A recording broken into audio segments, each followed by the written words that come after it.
Je vous remercie d'être venus, assez nombreux. Alors, le sujet donc, est consacré, comme le titre l'indique, au commandant Bossu, non pas général, et le quartier Bossu à Pontoise. La première question qui peut venir à l'esprit de certains d'entre vous, est-ce qu'il y a un rapport entre Bossu et Pontoise? Le personnage, bien sûr. Eh bien, je vous dis non tout de suite. Alors, donc, Bossu, il n'est pas né à Pontoise, et je ne pense pas qu'il ait mis les pieds. Mais vous allez savoir pourquoi. Alors, ce qu'il faut savoir, j'ajoute aussi une chose, c'est que je ne parlerai pas de caserne, mais de quartier de cavalerie ou quartier Bossu. Pourquoi? Parce que l'ensemble du quartier était spécialement destiné à la cavalerie. Et comme chacun sait, les cavaliers ont un langage, un vocabulaire bien à eux.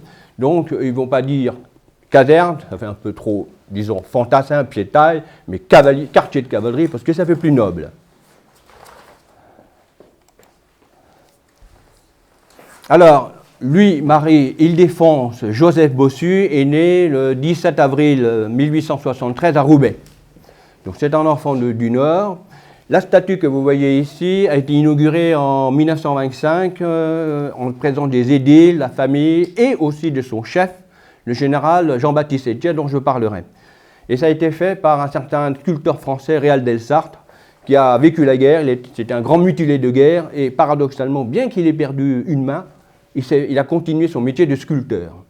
Alors, cette statue aussi atteste sa célébrité, ou du moins la célébrité de sa famille, parce que c'est une grande famille du Nord, une famille surtout d'entrepreneurs, des négociants, une famille bourgeoise, catholique, traditionnaliste, mais aussi marquée par la guerre de 70, 1870-71, où on a perdu la guerre contre l'Allemagne et la Prusse, et puis en même temps la perte de l'Alsace et d'une partie de la Lorraine. De ce fait, lui, Bossu, va se démarquer de la famille en s'engageant au service de la France.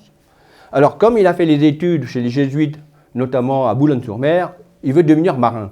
Malheureusement, il est myope, il s'aperçoit qu'il est myope, d'où le port de monocle plus tard, et il n'est pas possible d'être marin dans ces conditions. Alors, il opte pour la cavalerie en s'engageant comme simple soldat dans le 22e régiment de chasseurs à cheval à Hesdin. Et de ces faits, vous lui voyez à gauche la photo en tenue de chasseur à cheval, dolman bleu ciel, tresse noire et pantalon rouge. Et par sa motivation, il monte vite en grade, brigadier, maréchal de logis chef. Ça, il s'est engagé en 1892. 4 ans plus tard, en 1887, il se rengage à nouveau pour devenir officier. Et il sort de l'école de cavalerie de Saumur en 1898 avec le grade de sous-lieutenant. Après, il monte en grade, sous-lieutenant, lieutenant, capitaine, etc.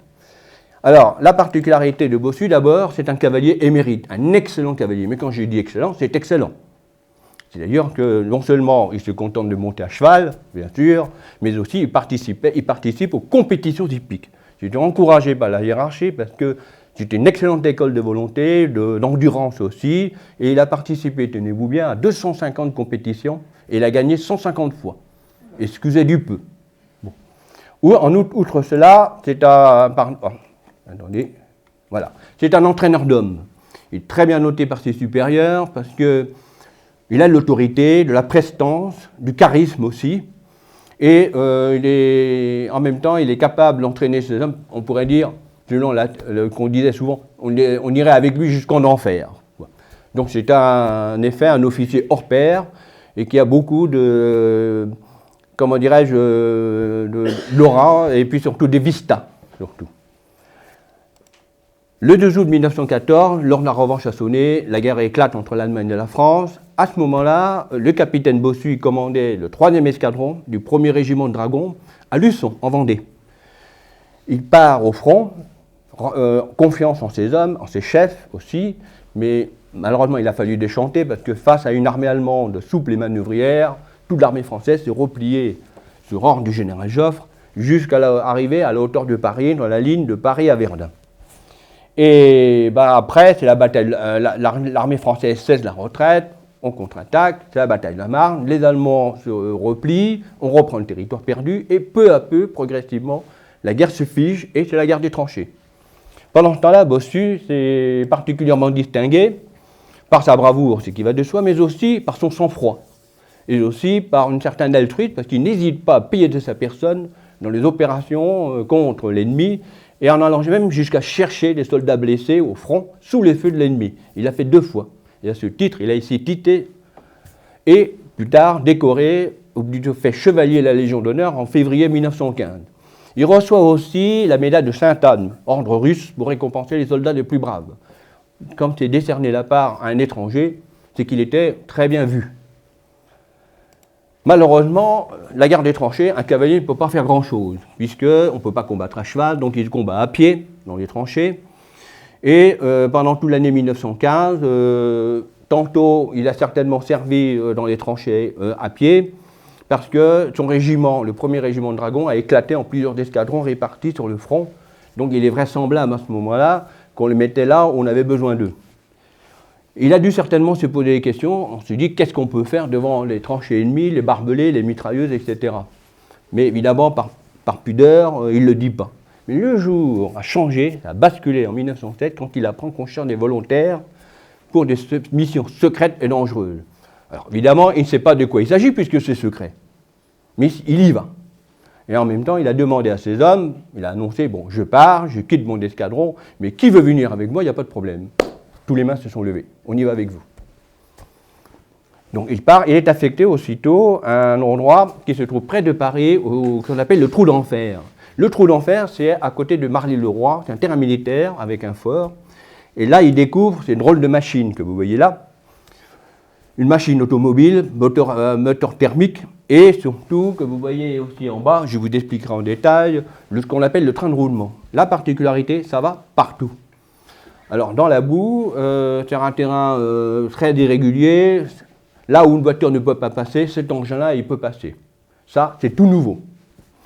Formation théorique d'abord, le moteur. Formation pratique, démonter le moteur, le remonter. Il faut qu'il soit, disons, capable de réparer le moteur, capable aussi de réparer le train de roulement, et enfin, capable aussi de manipuler l'engin à coups de manette.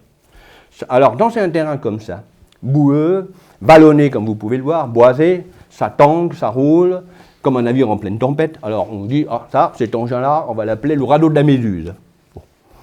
Après quoi, il est affecté à un camp de Sercotte, là, il touche les engins, et puis ensuite, surtout, un camp mystérieux qui s'appelle à Chanlieu, qui se trouve à côté de Compiègne, adossé à la forêt du même nom.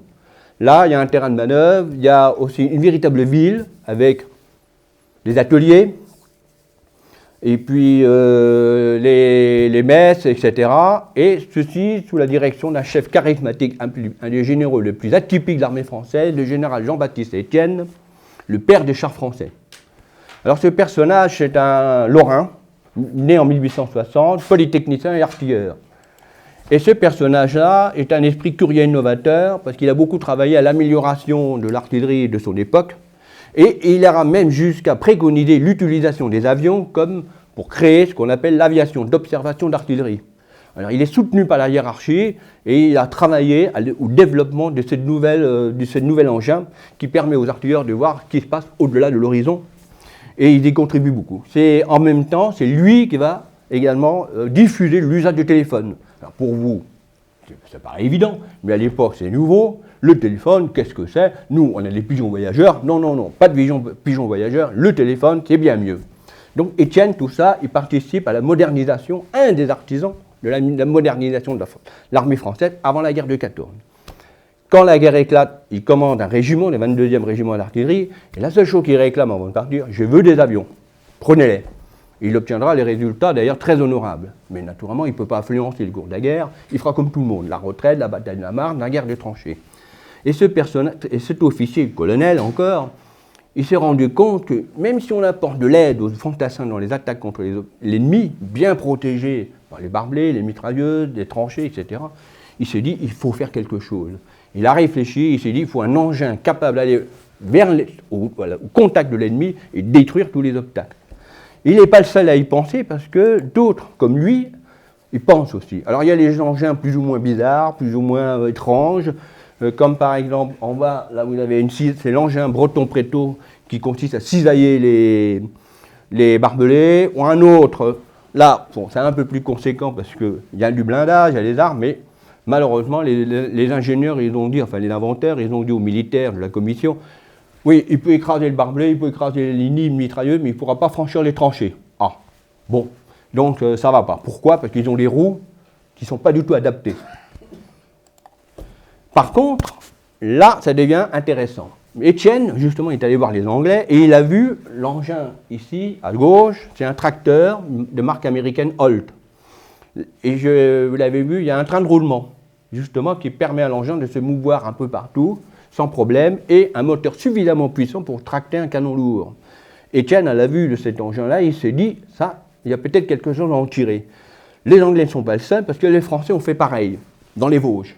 Et justement, ce qui est intéressant, dans les Vosges, ça monte, ça descend, et bien cet engin-là est capable d'entraîner quelque chose de très lourd sans problème. Étienne, à ce moment-là, il réunit son équipe, il va prendre contact avec un ingénieur civil de la société Schneider, M. Brier, un ingénieur brillant, c'est le cas de le dire, pour travailler sur ce projet. Et le projet, c'est le char d'assaut Schneider, qui est sorti au cours de l'année 1915. Et là, vous voyez, je ne sais pas si vous pouvez voir assez bien sur la photo, le train de roulement, c'est-à-dire la chenille. À l'avant, c'est la poulie de tension qui permet de bien tirer la chenille, de tendre la chenille. À l'arrière, le barbotin qui entraîne la chenille, c'est une invention française en passant, qui a été, produit au début du XXe siècle, 19e siècle, pardon, pour entraîner les chaînes de l'ancre de navire. Et puis les galets, pour supporter ça. Et puis naturellement, Étienne rajoute le blindage, l'énervement conséquent, et l'étrave permet justement d'enfoncer les barbelés. C'était, disons, le souci permanent de tous les belligérants de 14-18, justement. Donc cet engin est sorti, mais ce n'est pas suffisant. Maintenant, il faut dire, bon, comment va-t-on s'en servir? En quel moment précis il faut s'en servir? Comment les organiser? Etc. etc. Le général Étienne était un ingénieur, mais aussi un militaire, un soldat. Donc il réfléchit à tout ça. De sorte que, en présentant le dossier au général Joffre, commandant de l'armée française, c'était un dossier en béton. En janvier 1916, le général Joffre lui a dit simplement, c'est très intéressant que vous dites là. On commande des 400 chars de ce type, et ensuite on va organiser les unités qu'on appellera l'artillerie spéciale. Bon. Malheureusement, il y a un petit... Mais il y a ce char-là que Étienne ne veut pas, le Saint-Chamond. Pourquoi? Tout simplement parce que dans l'armée, il y a un service qui s'appelle service technique automobile, c'est un service d'administration, dirigé par le général Mouret, et qui est furieux de voir cet Étienne-là piétiner ses plates-bandes. Donc, conflit entre ces deux hommes, et le général Mouret, pour damer le pion, a fait confluer cet engin. Et le général Étienne, quand il voit ça, parce qu'il reçoit en tant que chef des chars d'artillerie spéciale, il doit aussi prendre en charge ce char-là, 400 modèles, comme ça, 400 exemplaires. Pour lui, c'est mal adapté à la guerre des tranchées. Ce qui reproche au général Mouret, il a fait cet engin-là en arrière du front sans tenir compte des réalités de la guerre des tranchées. Résultat pratique, c'est vrai que cet engin, dans certains côtés, est moderne, avec un moteur, tenez-vous bien, pétroléo-électrique. Il se dirige comme une voiture, bon, avec un simple volant. Très pratique, très bien. Même pas d'embrayage, encore mieux. Mais l'inconvénient, c'est que le train de roulement est écrasé sous le poids du char, et ensuite, à cause du canon de campagne à l'avant, il y a un porte-à-faux énorme devant. Résultat, quand le char avance, il s'embourbe, et parfois, quand il pique de nez, il ne peut plus se redresser, à cause du poids de l'avant. Et Étienne, furieux, il a dit, ça, c'est un char de technicon. Alors, c'est quelqu'un, effectivement, qui n'avait pas la langue dans sa poche. Il disait ce qu'il en pensait, il fustigeait dans le passé les tacticons, et fustigeait aussi les technicons. Bon, et c'est fait, donc, voilà, c'est quelqu'un qui avait un sacré caractère, et ce qui explique pourquoi, souvent, il était en conflit avec pas mal de gens autour de son entourage. Mais, en dehors de ça, il était aimé des autres. Parce que lui aussi, c'est un entraîneur d'hommes. Bossu arrive en ce moment-là, dans une ambiance à la fois bonne et mauvaise pour les raisons que j'ai invoquées. Lui, il va s'imposer très vite comme chef de l'artillerie spéciale par sa personnalité. Aussi, et vous le voyez là, à gauche, en manteau de fourrure, dans le camp de Chanlieu. Le premier soin de Bossu, c'est d'abord tenir compte de la réalité, c'est-à-dire que les Schneider, c'est bien, mais dangereux parce que surchauffé, dedans, il y a un grand réservoir d'essence et il faut supporter les émanations d'essence et aussi des fumées générées par les armes. Résultat, il fallait absolument former des équipages motivés et solidaires. Alors, c'est vrai que tous les hommes de ces chars sont des volontaires. beaucoup de cavaliers, des fantassins, quelques artilleurs, mais un marin quand même, et même un député. Bon. Et puis créer un esprit au corps nouveau, parce que ça, Bossu, il connaît l'importance de l'esprit du corps, et il faut créer une tradition déjà, une tradition nouvelle, avec cet étrange cri que vous voyez là, c'est le fameux Ric du Ric. Ça, c'est inspiré de Haka des Maoris. Parce qu'un de ses frères, qui s'appelle Pierre Bossu, était rugbyman. Il a fait connaissance, en effet, d'un néo-zélandais, un étudiant néo-zélandais qui est un joyeux compagnon qui est venu en France pour étudier, et il a fait découvrir le Haka des Maoris. Et son frère, Louis, a adopté à sa sauce. Donc c'est qui montre aussi qu'il est cavalier, épris de tradition, mais aussi moderne et original, quand même. Bon.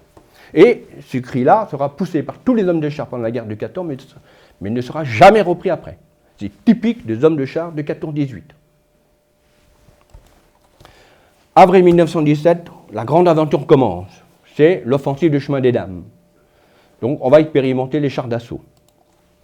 Le 16 avril 1917, les Schneider s'élancent Bossu en tête.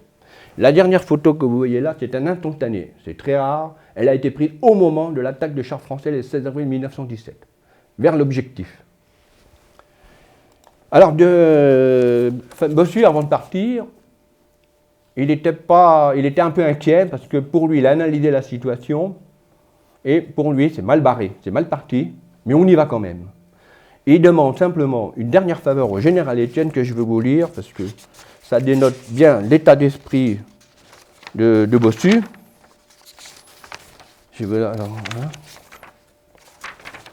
Il a dit ceci.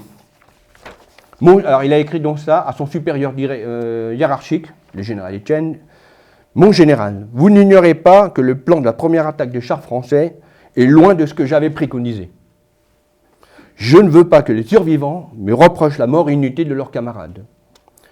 En leur montrant moi-même le chemin, cette crainte disparaît pour moi. Je n'accepte donc de transmettre l'ordre d'attaque qu'à la condition de marcher le premier à l'ennemi. Parce qu'en effet, le règlement de l'époque, concernant les chefs de corps, c'est que les chefs de corps doivent se mettre à l'arrière. Et ça, Bossu ne voulait pas. Il veut aller à l'avant. Alors, c'est dire que, à ces lieux, cette attaque est vouée à l'échec. Mais on y va quand même. Alors, je vais vous expliquer rapidement un peu cette carte, parce que là, c'est vrai qu'elle ne vous parle pas trop. Le chemin des Dames, vous imaginez, elle est là, à gauche. C'est un plateau qui fait 25 à 30 km. Bon. Et vous l'avez complètement à gauche, Soissons. Et si vous allez vers la droite, un peu plus bas, c'est Reims. Et donc l'attaque des chars français se trouve sur la plaine de Champagne. C'est plat. Il n'est pas question de monter sur la crête du chemin des Dames, c'est complètement crétin. Ils ont choisi là. Donc, il y a deux groupements.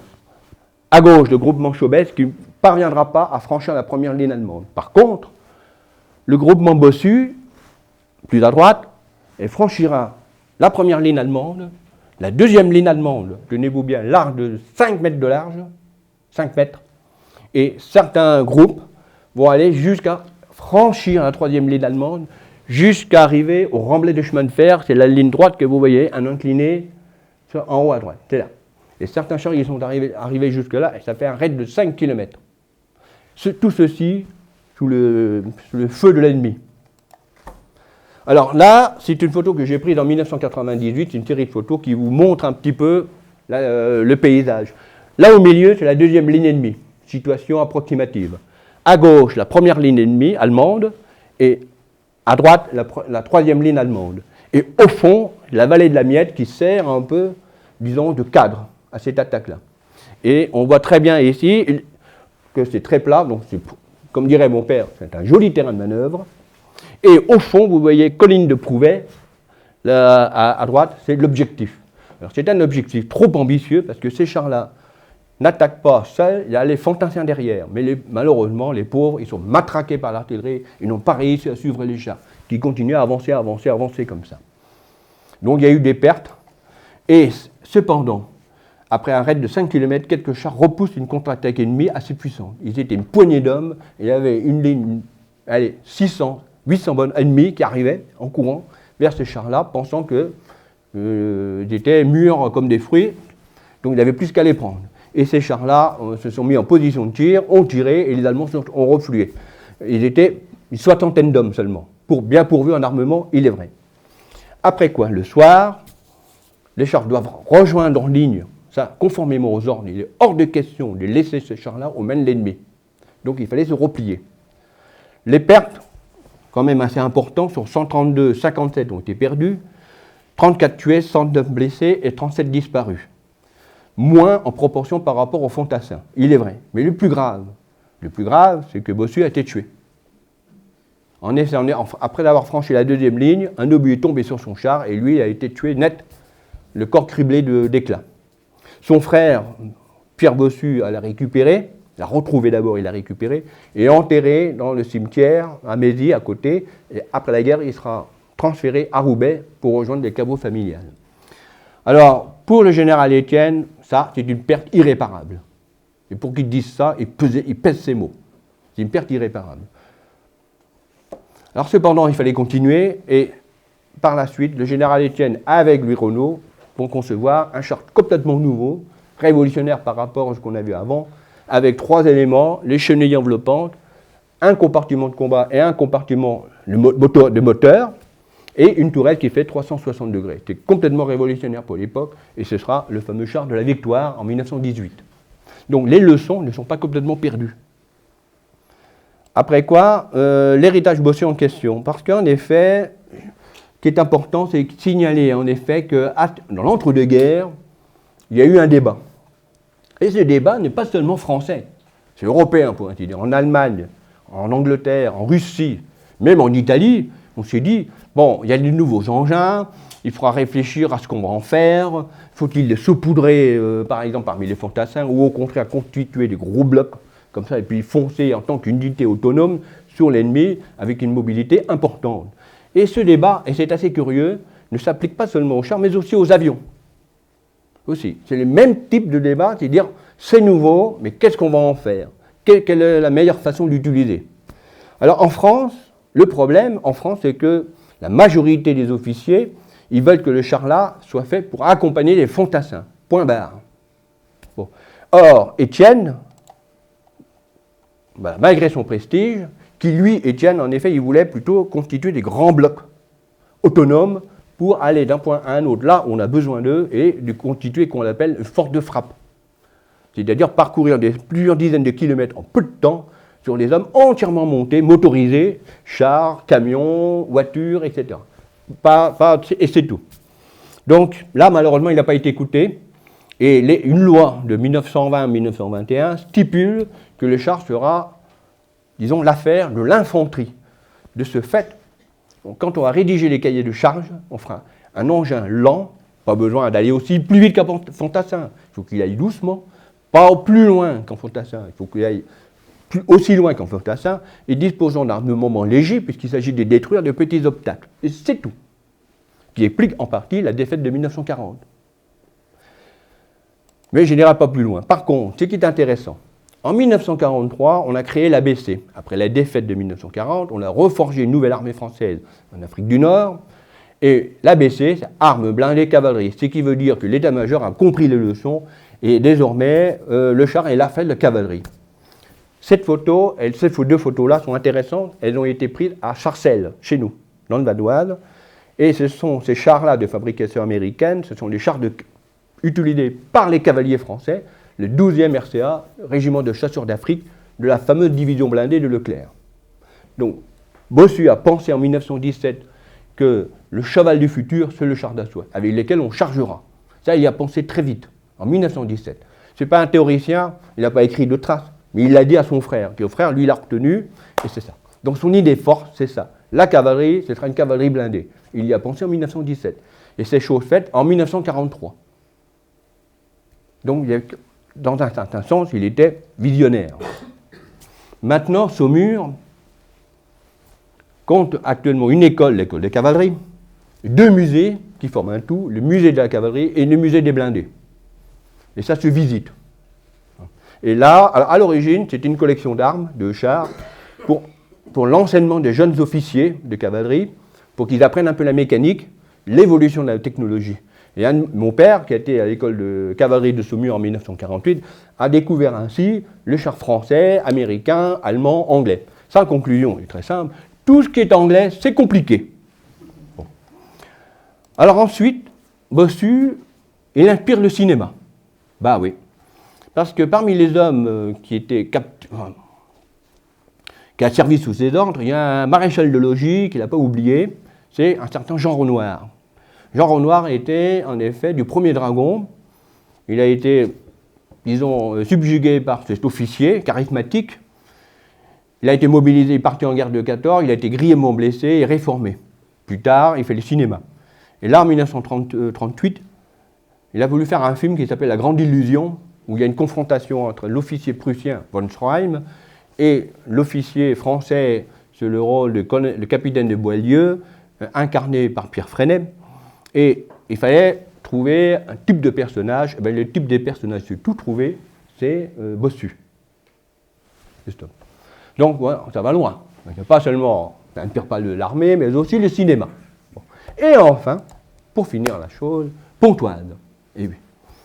Alors, Pontoise, c'est une ville de passage, comme chacun sait, puisqu'il y a la rivière, l'Oise, la rivière, il y a un pont, et une ville qui s'est développée.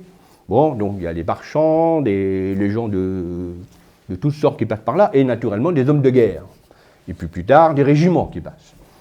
Le problème, c'est que quand un régiment s'arrête pour se reposer, il faut héberger les soldats. Alors, en général, au XVIIIe siècle, comme il n'y a pas de caserne, il n'y a rien pour les recevoir, ben c'est l'habitant.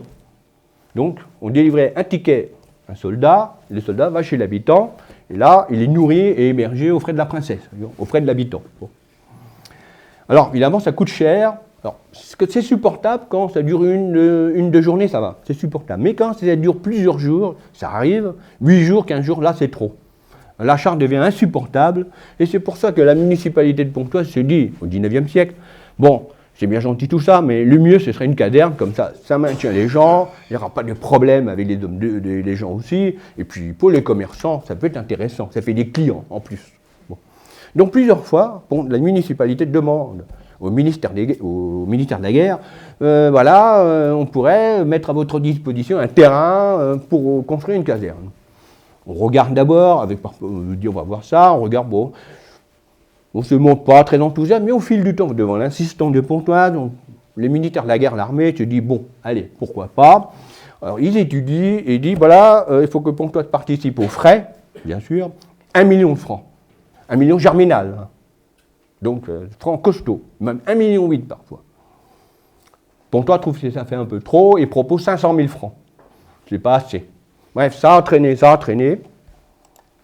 Finalement, ils se sont tombés d'accord sur la construction d'une caserne, ou du moins d'un quartier de cavalerie, parce que le choix était vite fait pour héberger un régiment de cavalerie. Et là, on a pris le plateau de Saint-Martin. Le plateau Saint-Martin, c'est avantageux, c'est plat, bien sûr, bien dégagé, bien sûr, mais aussi il y a des terrains de culture, quelques vignes parfois aussi. Et puis éventuellement, on pourrait faire à côté un terrain de manœuvre, c'est important. Donc, on est d'accord, on réunit les moyens financiers, les ingénieurs du génie, les officiers du génie, pardon, de la chefferie de Saint-Denis rend visite pour choisir le terrain précisément et faire le contour. Et dès 1914, on commence à construire et il faut que le chantier soit terminé en novembre, décembre 1914. Mais hélas, 3 fois hélas, la guerre éclate et le chantier ne s'interrompt pas, mais est sérieusement ralenti. Il faudra attendre courant 1915 pour que l'ensemble soit terminé. Alors évidemment, il n'est pas possible de mettre un régiment puisque tout le monde est mobilisé et trouve sur le front. Alors qu'est-ce qu'on va mettre dedans? Pas compliqué, on va mettre des blessés. D'abord, voilà le terrain en question, ça c'est un plan une carte qui date de 1951 et on voit nettement à l'époque, avant la construction de la ville nouvelle, il y avait des champs autour et le quartier de cavalerie est précisément là. C'est bête parce que j'ai oublié ma règle. Bon. Le quartier de cavalerie donc, est au sud de la ville de Pontoise. Vous reconnaissez Cergy, le bois des Cergy, l'Oise. Et puis je parlerai plus tard aussi de champs de manœuvre. Il y a toute une histoire. C'est pas piquer des vers. Bon. Donc le quartier est construit sur le plateau de Saint-Martin, en face de l'école de Saint-Martin qui autrefois abritait l'abbaye de Saint-Martin. Mais à l'époque, il n'y avait plus. Et pendant la guerre de 14, donc, le quartier de cavalerie est transformé en hôpital complémentaire numéro 45, faisant partie de la zone des armées, c'est-à-dire qu'on va mettre là des blessés légers, des malades, des convalescents. Les blessés les plus graves, on les envoie beaucoup plus en arrière, plus loin. Donc là, ce sont les hommes qui sont blessés légèrement, c'est-à-dire qui sont ensuite susceptibles de repartir au front, parce que ce n'est pas très loin. Bon. Et ça va durer jusqu'au début 1919. Comme il y a des écuries, on va mettre des chevaux. Alors des chevaux qui sont malades, convalescents aussi, et aussi la remonte. C'est-à-dire qu'on va, quand on réquisitionne des chevaux, on les regroupe là, avant de les disséminer ensuite sur le front. Alors, vous allez me dire, c'est bizarre, il n'y a plus de cavalerie, les cavaliers ne se battent plus à pied. Oui, mais ces chevaux-là, on en a besoin pour l'artillerie, pour le ravitaillement, pour la logistique, essentiellement. Et il y a eu des milliers de chevaux utilisés par les belligérants, anglais, français, allemands, comme ça, qui ont été envoyés au front pour assurer justement le tractage d'artillerie, le ravitaillement, etc. Donc les chevaux sont regroupés là.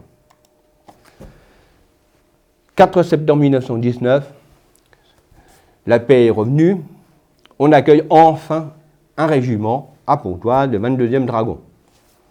Alors, les malades, les blessés, alors l'hôpital a cessé ses activités à ce moment-là, au courant de l'été 1919. L'armistice a été signé le 11 novembre 1918 et le traité de Versailles le 28 juin 1919. Donc là, enfin, la paix est vraiment est définitivement installée.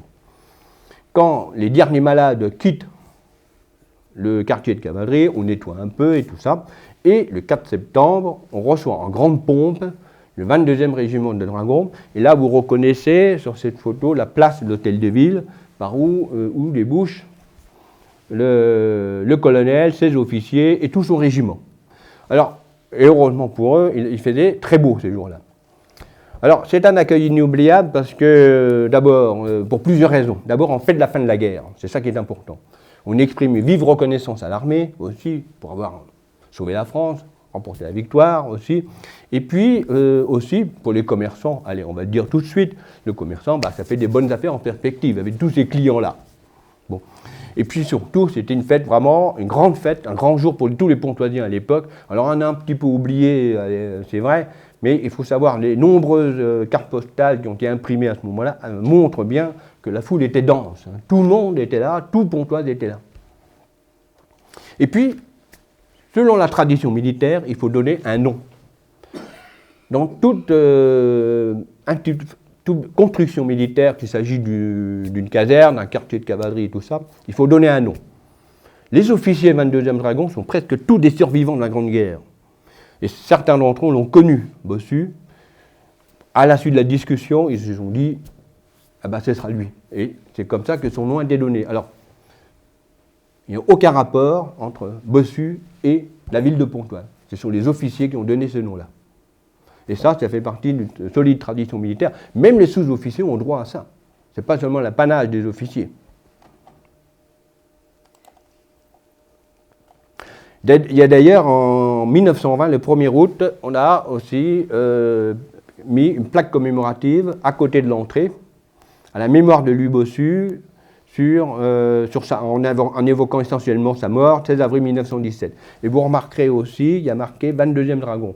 Ce sont les officiers du 22e Dragon qui ont eu l'idée avec l'appui de la population de Pontoise. Alors maintenant, le terrain de manœuvre. Il faut bien manœuvrer parce que les cavaliers en ont besoin. Alors, on a choisi un terrain qui se situe à la fois à Pontoise et à Cergy, de plusieurs hectares. Ça doit faire, je crois. Alors, le quartier de cavalerie, ça fait 15 hectares et le terrain, il doit faire 41 hectares. Alors là, il y a toute une procédure à suivre et il y a une bagarre, on peut dire comme ça, entre l'État et la justice parce que le ministre qui a signé le décret a décidé d'urgence de procéder à l'expropriation pour créer ce champ de manœuvre. Et là, le tribunal de Pontoise traînent les pieds parce qu'il fallait respecter à tout prix la procédure qui était prévue par loi de 1841. Donc il y a eu le rejet. Il y a eu, pour commencer, une tentative d'accélérer l'acquisition des terrains, parce que l'acquisition des terrains par l'État, effectivement, est très long. Il y a des procédures à respecter, mais concernant la chose militaire, quand il s'agit des fortifications, on peut accélérer ces procédures-là. Donc, le préfet, appuyé par le ministre, a demandé au procureur de la République d'accélérer sa procédure. Mais le tribunal de Pontoise, arguant du fait qu'il ne s'agit pas de travaux de fortification, a rejeté. Alors, le ministre était furieux, et il demande de revenir sur cette décision. Le procureur a dit non, ce n'est pas possible. Il a fallu pourvoir en cassation par le tribunal de Versailles. Le tribunal de Versailles casse la décision du tribunal de Pontoise, et ensuite on procède enfin à l'expropriation en accéléré des terrains pour ça. Et il faudra attendre 1924 pour que l'armée prenne possession du terrain de manœuvre. En 1926, le 22e Dragon s'en va. Pendant 3 ans, le quartier est vide. Et c'est en 1929, c'est le 5e cuirassier. Mais regardez bien cette photo. On voit des hommes à cheval, avec des sabres clairs, en tenue bleu horizon. C'est la cavalerie dans toute sa splendeur. Mais en 1936, changement de décor, le moteur remplace le cheval. Il y a eu en ce moment-là la motorisation de la cavalerie, notamment qui a été faite par le général Flavigny, et aussi appuyé par le général Weygand. Et là, on avait prescience à cause de la crise de 1929, l'arrivée au pouvoir de Hitler en 1933, on s'est dit, ça commence à chanter un peu du roussi et il faudra moderniser l'armée française de façon urgente. Et c'est comme ça qu'on a créé, qu'on appelle le premier régiment Dragon porté, qui va s'installer à Pontoise pour justement se moderniser. Alors il y a un brave sénateur du coin qui s'appelle M. Rebel. Quand il a appris la nouvelle, il a poussé des cris d'orfraie parce qu'il s'est dit mais les écuries vont être transformées en ateliers, mais ça va être épouvantable et tout. Il a demandé au ministre de la guerre de revenir sur sa décision. Le problème, c'est que le ministre de la guerre, il s'appelle Édouard Daladier. Et Édouard Daladier, on l'appelait le taureau de Vaucluse. Alors lui, non, c'est pas question. Ça a été décidé comme ça, on ira jusqu'au bout. Il a décidé que ce sera un régiment motorisé, de cavalerie certes, mais motorisé tout de même, qui s'installera à Pontoise. Et ça a été ces choses faites en 1936. Ce régiment-là partira en 1940 pour la campagne et se comportera très bien, malgré la défaite. Et puis les Allemands s'installent à leur tour, d'abord comme occupants, puis en 1944 comme prisonniers. Alors cette photo a été prise à la Libération, à l'entrée du quartier Bossu, vous reconnaissez les 2 piliers. Et ce sont des parachutistes qui ont été capturés par les Américains, qui se sont rendus aux Américains, puis ensuite confiés aux forces françaises de l'intérieur. Bon. Il y a quand même un passage assez dramatique aussi, parce qu'outre les Allemands, on a mis aussi les Russes et les Polonais, qu'on appelait les Zévis, c'est-à-dire les auxiliaires de l'armée allemande, qui ont été amenés là-bas. Et ils ont déblayé, entre autres, les ruines de Pontoise qui a été bombardée en 1944. Et les Soviétiques ont réclamé ces gens-là en échange des prisonniers de guerre français qui ont été libérés par les troupes soviétiques en Allemagne et en Pologne. Alors, inutile de dire que les Russes, qui étaient plus d'un millier, ont été renvoyés en Union soviétique pour être expédiés dans le goulag, dans les camps de concentration.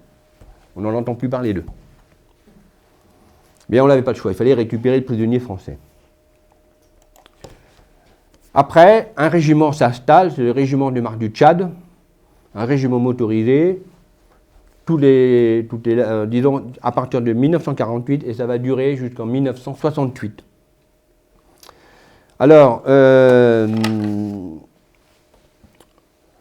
ces régiments-là, c'est un des glorieux régiments qui faisait partie de la 2e DB, il a été créé lors de l'épopée de Leclerc, c'est étoffé ensuite juste avant la libération, et va participer ainsi à la libération de la France jusqu'en Allemagne, à Bergen-Caden. Et ensuite, il revient en France et s'installe à Pontoise pour une très longue période. Et je connais des personnes, d'ailleurs, dans le Vaudois, qui ont fait le service militaire dans ce régiment-là. Et mon père aussi y était en tant que lieutenant, entre 2 séjours en Indochine, d'ailleurs. Alors, ce régiment, Ah, c'est ta photo. Voilà, alors, le terrain militaire dont je vous ai parlé tout à l'heure sert de petite manœuvre, parce qu'il est trop petit pour un régiment comme ça. Alors, le terrain militaire, le terrain de manœuvre, il sert surtout pour les tirs, et, voilà, et puis en même temps pour la gymnastique, pour les activités sportives. Par contre, pour manœuvrer sérieusement, il faut aller en Champagne, dans les camps de Mailly, le camp de Sissonne, etc. Donc il y a un problème qui va se poser à cette époque-là sur l'utilité du quartier bossu comme, disons, pour héberger un régiment. D'ailleurs, la preuve, cette photo-là, elle est intéressante. Ces engins, ils s'entraînent dans la campagne du Vexin, très précisément à l'aéroport de Cormeilles-Pontoise. Parce que le régiment, il doit défiler le 14 juillet 1952 aux Champs-Élysées. Mon père y était, il a dit « Ah ben ça c'est un grand honneur, il faut s'y préparer sérieusement ». Mais le problème, c'est qu'il faut chercher une route pour ça. Parce que les Champs-Élysées, c'est quand même très large. Alors, il n'est pas question d'aller aux Champs-Élysées. Alors les routes, il n'y en a pas beaucoup qui sont de cette largeur. Mais en dégotant à gauche, à droite, on trouve « Ah tiens, il y a un terrain d'aviation ». Il y va et il trouve ça. Les pistes de décollage et d'atterrissage dont la largeur est tout à fait idéale pour l'entraînement. Donc il va voir le responsable de l'aérodrome pour expliquer, il dit voilà, et qu'il est possible de venir avec mes hommes et mes engins pour l'entraînement. Il n'y a pas de problème, mais il faut une radio qui marche en permanence pour dégager la place en cas d'arrivée ou de départ d'un avion. Pas de problème. Donc ce sont les Avstrak, des engins des fabrications américaines, et donc ils étaient quand même plusieurs dizaines d'engins. Et là, les conducteurs qui sont des appelés, qui n'ont jamais conduit cet engin-là, ils ont été à l'école de conduite, mais ensuite pour apprendre à défiler, il fallait absolument apprendre à rouler en même temps, en rang, sur 4 rangs. Et pour cela, il a imaginé un petit croisillon sur l'ouverture, ici, de manière que le croisillon correspond avec les croisillons du voisin. C'était une manière, comme ça, de calquer l'allure. Bon. Une fois, 2 fois, 3 fois, on s'entraîne, comme ça, jusqu'à ce que ce soit impeccable. Et après quoi, ils sont partis pour les défilés le 14 juillet. Et d'ailleurs, vous pouvez reconnaître au fond, à gauche, le toit courbé qui existe toujours à proximité de Cormeilles-en-Vexin. Pendant longtemps, d'ailleurs, mon père a toujours l'habitude de mettre les légendes. Mais là, bizarrement, il n'y a pas pensé. Et je me suis dit, ça ne peut pas être en Champagne. Et je me suis dit, ça peut être dans l'aérodrome. Et j'ai consulté ses souvenirs, c'était bien ça. Alors, outre les régiments de marche du Tchad, il y a aussi quelques unités de transmission, dont une de l'école de transmission électronique qui s'est installée dans le quartier bossu dans les années 1950-60 jusqu'en 1971. Cette école quitte Pontoise pour aller à Rennes. En 1968, les régiments de marche du Tchad partent pour aller au camp de Montlhéry dans le sud de Paris, au camp léger. Donc il y a quelques petites unités. Et puis en 1998, l'armée quitte définitivement le quartier bossu. En effet, le problème, c'est qu'on est dans une zone de plus en plus urbanisée avec la construction de la ville nouvelle. Donc difficile pour un régiment de s'entraîner sérieusement dans une zone urbanisée. Il faut aller loin pour trouver un terrain idéal. Du coup, pour l'armée, ce n'est pas intéressant, le plus intéressant, et c'est comme ça que les dernières unités militaires ont quitté le quartier de Bossu en 1998. Après quoi, il y a des groupes d'artistes qui s'installaient, notamment un groupe de théâtre, je crois, et puis des peintres, enfin bref, des personnes qui expriment leurs humeurs au gré des circonstances, un peu partout. Parce que là, ils ont de la surface à gogo, ils en sont très contents et ils se sont donnés à cœur joie. Tout en sachant que c'est éphémère, parce qu'un jour, tout ça, ça va disparaître. Bon, c'est pas grave. Au moins, ça reste. Et d'ailleurs, j'ai mis, si ça vous intéresse, parce que on ne sait jamais, il y a peut-être des amateurs, l'adresse du site internet. C'est urbexfrance.com. Et puis, il faut taper ensuite la caserne-bossu. Voilà. Si ça vous intéresse, voilà. Si vous voulez voir des chefs-d'œuvre d'immortels, mais éphémères, Dès mai 2019, la destruction est commencée. Donc là, heureusement parmi nous, il y a M. Olivier Verlet qui est là pour témoigner de cette destruction programmée. Ça a duré pratiquement une bonne année. Et donc là, qu'est-ce qu'on va mettre à la place? Alors, on sauvegarde quand même les deux bâtiments de l'entrée, et vous voyez le bâtiment intact encore, avec la cathédrale le clocher de la cathédrale Saint-Maclou au milieu. Alors, il y a un bâtiment qui sert disons, de bureau pour la police municipale, et l'autre, je crois, il y a un bâtiment aussi qui sert pour, disons, le recrutement, disons, pour informer, centre d'information sur la défense auprès des jeunes. Bon. Et tout autour, naturellement, on construit des immeubles, il y a un collège aussi, également. Ce qu'il faut savoir, c'est qu'à cette époque-là, à partir de la destruction en 1998, même avant, on s'est beaucoup posé de questions sur le devenir de ce quartier. Parce que j'ai entendu dire à un moment donné, c'était des rumeurs, qu'on voulait regrouper tous les services culturels du département, y compris les archives départementales. Alors je trouvais ça un peu gros parce que les archives départementales des bâtiments où vous êtes viennent d'être achevées en 1985. Alors on ne va pas s'amuser à construire un autre bâtiment d'archives départementales dans l'ex-quartier Bossu. Bon. Mais enfin, c'était des rumeurs, il y avait un peu de tout à ce moment-là. Et puis, il y avait aussi les désaccords permanents pendant longtemps entre la ville de Pontoise, le syndicat de l'agglomération de la ville Nouvelle et le conseil général. Donc, qui fait qu'avec tous ces acteurs-là, on a du mal à trouver, il a été difficile de trouver un accord. Là, c'est une expression très poétique d'ailleurs, des ateliers en voie de disparition. Il faut savoir, à l'origine, c'était des écuries, puisque c'était destiné à accueillir un régiment de cavalerie. Et quand on est passé à l'accueil d'un régiment motorisé à partir de 1936, les écuries ont été plus ou moins transformées de manière que ce soit plus adapté pour la réparation des véhicules, la protection, mettre les véhicules à l'abri, etc. Mais ce qui est un peu dommage quand même, c'est qu'on aura pu garder quelques bâtiments de ce type pour évoquer ce passé, et puis en faire, pourquoi pas, des magasins, des boutiques, ou des ateliers d'animation, ou encore, pourquoi pas, des bureaux. Parfois, ça marche très bien ailleurs. Mais là, on les a détruits, et je trouve que c'est un peu dommage. Alors voilà, alors maintenant, ça vous connaissez un petit peu au fond, tout au fond, les bâtiments de la ville nouvelle de Cergy. Et l'idée des promoteurs, en détruisant ce quartier Bossu pour construire les immeubles d'habitation, c'est de faire un pont entre le quartier historique de Pontoise et la ville nouvelle de Cergy par ce quartier-là. Alors, il semble qu'on va garder le nom quartier Bossu, quand même, mais je suppose la question s'il n'y aurait pas une place, une avenue commandant Bossu quelque part. Ça, à ma connaissance, je ne sais pas. On attend la suite parce que c'est toujours en cours de construction.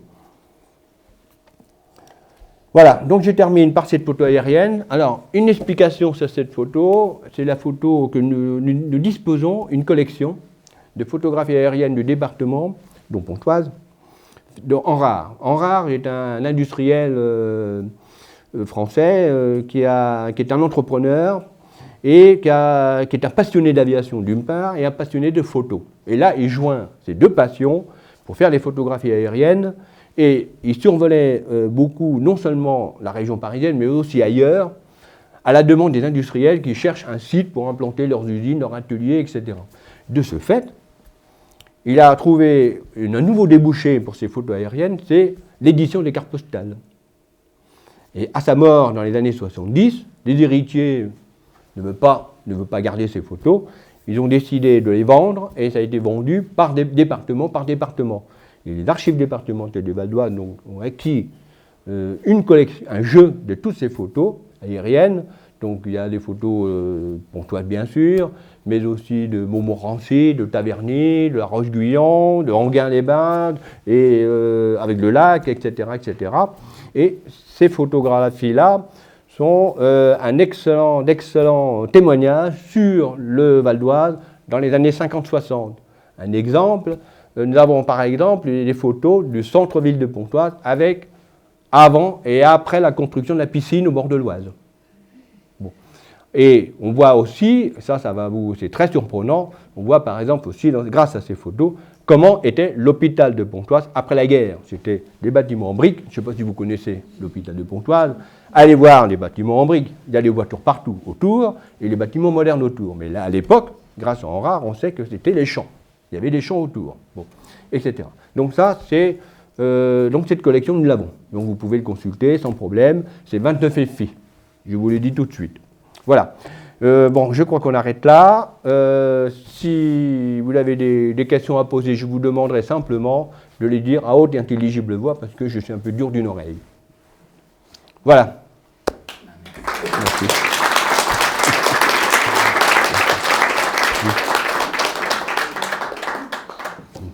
Ah oui, pardon. Voilà. Merci Patrick. Il y a des questions. Patrick peut Oui. répondre sans problème. Oui, il y avait une caserne. Plus fort, s'il vous plaît. Oui, il y avait une caserne à côté du centre commercial des Trois Fontaines. Est-ce que c'est à cet endroit-là? Il y avait une caserne à l'emplacement des Trois Fontaines. Est-ce que À c'est côté. Alors ça, c'est complètement différent. Est-ce que ça participe? Non, c'est complètement différent. Ça, c'est alors, à l'origine, je crois, il me semble, sans me tromper, c'était destiné à la gendarmerie. En face du tribunal. En face du tribunal. Comment? En face du tribunal. Oui, c'est ça. Voilà. Voilà, c'est ça. Mission, ça. Oui, il y avait alors, ça n'a rien à voir avec les quartiers bossus. Hein. C'était créé bien après, dans les années 80-90, je crois. Et c'était surtout... Alors, je ne me souviens plus à quoi c'est destiné, mais maintenant, ce que je peux vous dire, c'est là où se trouvent les services de police scientifique, où travaillent les gendarmes et les policiers en utilisant des moyens ultramodernes pour déceler les traces. Voilà. Mais ça n'a aucun rapport. Voilà, oui, c'est ça. L'école Saint-Martin qui est en plus loin, c'est pour ça que vous avez parlé de l'école Saint-Martin, c'est pour ça que je... Non. Alors, en revanche, j'ai oublié de vous le dire, à côté de l'ancien quartier bossu, il y avait un cimetière militaire juste à côté, pas très loin de l'Oise, qui a complètement disparu parce que c'était enlevé, ça a été retiré au moment de la création de la ville nouvelle. Il y avait un cimetière. Alors, les familles, c'était les soldats, les officiers qui sont morts des suites de blessures dans l'hôpital 45. Donc, ils ont été enterrés là. Il y a un général et des officiers sous-officiers, français et étrangers. Et puis, au moment de la construction de la ville nouvelle, les promoteurs ont dit il faudra enlever ça, ça n'a rien à faire ici. Il était question de les envoyer au diable Vauvert, si vous permettez l'expression, dans la Marne, dans un grand nécropole militaire. Alors les familles n'ont pas du tout apprécié, parce qu'il y avait encore des survivants. Et finalement, une solution a été trouvée en les envoyant au cimetière de Pontoise, à côté du monument aux morts. Voilà. Oui, il y a une dame là-bas. Bonjour et merci. Moi, je voulais juste une confirmation. Le régiment de marche. Bon, j'ai mon interprète, elle va me le traduire. Voilà. Le régiment de marche du Tchad, ça n'a rien à voir avec une armée africaine quelconque. Ah, Ça n'a rien à voir avec. Le régiment de marche du Tchad. Le régiment de marche du Tchad a-t-il une relation avec l'Afrique? Non, alors si. C'était une unité. Alors à l'origine, si. C'était une toute petite. C'est l'armée française. Oui, l'armée française. Oui, c'est du temps des colonies. Le Tchad faisait partie de l'AOF, Afrique équatoriale française. C'était administré par justement le gouverneur Félix Eboué, qui est d'origine guyanaise en passant, et qui est un des territoires qui s'est rallié spontanément et très rapidement au général de Gaulle, en 1940. Et là, le général Leclerc a été envoyé tout de suite au Tchad pour constituer une unité. Donc il y a plusieurs bataillons qui ont été créés, dont le bataillon de marche du Tchad, qui est composé de tirailleurs dirigés par les officiers français, européens et les sous-officiers aussi. Alors, ils ont participé à une campagne contre les Italiens dans le Fezzan, c'est-à-dire en Libye, et après ils sont arrivés comme ça jusqu'en Afrique du Nord, par leurs propres moyens. Et ensuite, pour la libération de la France, le bataillon de marche du Tchad est devenu régiment de marche du Tchad, mais en vue du débarquement, ils ont décidé de renvoyer les tirailleurs, parce qu'on pensait qu'ils ne pourraient pas s'adapter au climat européen, pour mettre simplement des métropolitains, car il faut savoir aussi que dans ce régiment-là, il y a eu des milliers de Français qui sont enfuis de la France occupée en passant par l'Espagne pour rejoindre l'Afrique du Nord. Mais les jeunes Français, pour éviter le STO, les services du travail obligatoires. Le problème, c'est que les Espagnols, la garde civile, les capturent les uns après les autres, ils les ont mis dans un camp de transit qui s'appelle le camp de la Miranda. Il y en a eu d'autres. Et là, ils attendent. Parce que Franco, à l'époque, qui dirigeait l'Espagne, était très attentif. Il était d'une prudence de serpent. Alors, il s'est dit, je vais attendre, voir un peu comment le vent tourne. Et quand il a vu que le vent tournait en faveur des Alliés, il a libéré tous les Français qui ont rejoint l'Afrique du Nord. Et à partir de là, beaucoup d'entre eux sont rentrés dans les régiments, les marques du Tchad, et il y avait une compagnie entièrement constituée d'Espagnols, qu'on appelait la Nueve. Et eux, ils ont libéré Paris. Alors, après la guerre, le régiment se transforme, parce qu'avant, c'était des engagés, et là, à l'époque, en 1952, c'était moitié engagé et moitié appelé. Voilà. Alors, les régiments existent toujours. Il fait partie de la deuxième brigade blindée. Je crois qu'il y a Olivier qui a posé la question. Oui, je voulais juste réévoquer la dimension symbolique. Là La dimension symbolique. La dimension symbolique. Oui, de ce pont entre Pontoise et Cergy. Et la dimension symbolique, est-ce que, je voulais savoir, parce que ça a été un terrain très important. Alors il y a 48 hectares. En termes de dimension, et qui effectivement relie l'ancien et le nouveau. Et je voulais savoir si à un moment donné, si vous avez des informations là-dessus, s'il a été question de faire une jonction, mais digne de ce nom, c'est-à-dire en recouvrant l'A15 pour faire quelque chose. L'autoroute A15 ? Oui. Alors là, je n'en sais rien, je ne pense pas. Parce que là, on aurait été effectivement dans une véritable jonction. Ça aurait pu, mais il y a un pont déjà. Mais je ne pense pas, ça coûterait trop cher. Déjà. Bon. Et puis à ma connaissance. C'est une question de volonté, parce qu'en fait, on s'aperçoit souvent que de l'argent, il y en a beaucoup pour d'autres choses, et ça aurait pu être aussi quelque chose de penser et de décider. Oui, pourquoi pas. Imaginez sur une grande largeur cette jonction entre le nouveau et l'ancien, et ça aurait eu de la gueule. Ce serait une idée à proposer aux urbanistes. C'est bon. Ah oui. Oui. Dans les. Oui, il faut quand même se souvenir qu'avant l'autoroute A15, il n'y avait rien. L'autoroute, la tranchée qui a été faite, là où il y a le fameux pont dont parlait monsieur, ça n'existait pas. C'était le champ. On allait à pied de l'autre côté, on allait au champ de tir. Ce qu'on appelle champ de tir, il y avait le parcours du combattant, et après il y avait le parc Achard avec tous les temps d'entraînement, où on allait faire du vélo, du Solex, et on se faisait virer quand on était gamin, parce que on montait par des larisses d'ailleurs. On arrivait par des larisses, puisqu'on arrivait derrière le champ de tir. Donc en fait, il faudrait poser la question aux urbanistes à l'envers, c'est pourquoi est-ce qu'ils ont fait la tranchée au milieu ?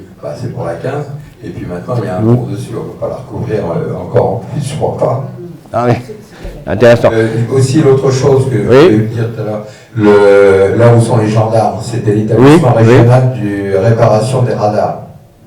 La réservation GM Radar. Ah bon? D'accord, c'était là, il y avait donc il réparait du matériel radar et il réparait vraiment des appareils d'écoute ou de visée. Enfin, c'était quelque chose d'électronique là-dedans. Très bien. D'accord, merci. Alors, pour le champ de manœuvre, j'ai oublié de vous dire une chose, c'est que pendant longtemps, le champ de manœuvre, avant la guerre de 39-45, il n'y avait pas de clôture pour empêcher les civils d'entrer dans ce terrain-là. C'était comme ça librement ouvert. Alors le problème qui s'est posé dans les années 20 et les années 30, c'est qu'il y a encore les habitants de Pontoise, comme ceux de Cergy, avaient l'habitude de passer par le terrain militaire, par les routes, les chemins qui existaient. Et le colonel, évidemment, est un peu pas très content, parce que de voir les civils déambuler comme ça, à pied ou à cheval, ou tout ça, à travers le terrain, il a envoyé une missive au maire de Pontoise en disant « Il faudrait dire à vos administrés de ne plus passer par chez nous ». Le maire a dit d'accord, mais il y avait un petit malin dans le conseil municipal qui a dit « Mais oui, mais les chemins, c'est à la charge de la commune, il faudra les déclasser. » Ah oui, c'est vrai ça. Alors du coup, il a fallu quand même attendre les années 30 pour procéder au déclassement des chemins communaux dans le terrain militaire. d'une part, et de créer un chemin qui fait le tour, une route, de tour du terrain militaire pour aller de Pontoise à Cergy. Alors ça, c'est un premier problème. Le deuxième problème, alors là, on n'a rien à faire, ce sont les chasseurs. Parce que c'est un terrain qui est giboyeux, enfin giboyeux, il y a des perdrix, des faisans et des lapins. Alors, quand on est attiré par les lapins dans la chasse, on ne regarde pas si on marche sur un terrain civil ou un terrain militaire. Donc il y a eu des coups de feu. Soit des chasseurs qui tirent sur le lapin, soit des cavaliers qui tirent avec leurs mousquetons. Alors ça fait des ordres dans tout ça. Dès les années 20, le colonel a envoyé au maire en disant « Bon, il faudra dire à vos administrés par voie de presse de ne plus chasser ici. » Bon, et c'est d'ailleurs diffusé dans les journaux locaux. Mais 10 ans plus tard, en 1936, rebolote. La chasse au lapin est décidément plus fort que tout. Il a fallu attendre tout de même la fin de la guerre, en 1947, pour qu'on décide enfin à clôturer les terrains militaires pour éviter les intrusions intempestives. Voilà. Oui ? Oui, vous avez un peu parlé de l'occupation allemande. L'occupation allemande, oui. Bien sûr, entre 1940 et 1944. Qu'est-ce qu'ils avaient mis là-dedans, les Allemands? Il y avait que des... Il y a eu ils avaient mis quoi à l'intérieur du quartier Bossu? Alors, à vrai dire, j'ai très peu de traces. J'ai du mal à trouver des informations là-dessus. Bon, disons que ça a dû servir d'hébergement aux troupes de passage, ça certainement. Les Allemands, par contre, dans les années 43-44, ils ont commencé à installer des pièces antiaériennes, la fameuse Flak. Pourquoi ? Parce que les Alliés, de plus en plus, prenaient l'habitude de bombarder les alentours, et en particulier là où il y a des ponts, des gares, des voies de triage partout. C'est ce qui explique pourquoi Pontoise a été bombardée en août 1944 à côté de la gare. Donc, pour cette raison, les Allemands ont installé des pièces antiaériennes dans le terrain militaire, comme la caserne, le quartier Bossu, pardon, je ne sais pas. Mais par contre, ce que je sais, c'est que dans les champs de manœuvre, les Allemands ont installé, bien camouflées, les pièces antiaériennes, qui n'ont pas empêché les Alliés de détruire une partie du quartier de Pontoise, comme ailleurs, Argenteuil, et aussi l'Isle-Adam et Nogent, par exemple. Voilà. Alors, malheureusement, on a très peu d'informations là-dessus. Bon, je n'ai pas eu des témoignages et écrits à ce sujet. Alors, je sais que, je ne sais pas, bon, la question que je me pose, est-ce que les Allemands ont installé là un service pour interroger les suspects? Parce que, pourquoi? À Luçon, je connais bien parce que c'est la ville de ma belle-mère, il y a un quartier de cavalerie. Vous connaissez votre... Il y a un quartier de cavalerie, la même époque que le quartier de Pontoise, et elle m'a dit, quand elle était gosse, quand elle était jeune, elle habitait pas très loin, et on entendait des cris, des gens qui étaient interrogés de manière très musclée par l'occupant. Alors, il faut savoir simplement que Pontoise compte des jeunes résistants, Jean-Claude Chabannes, et les autres, qui étaient, d'ailleurs, on a donné son nom au collège de garçons, Jean-Claude Chabannes.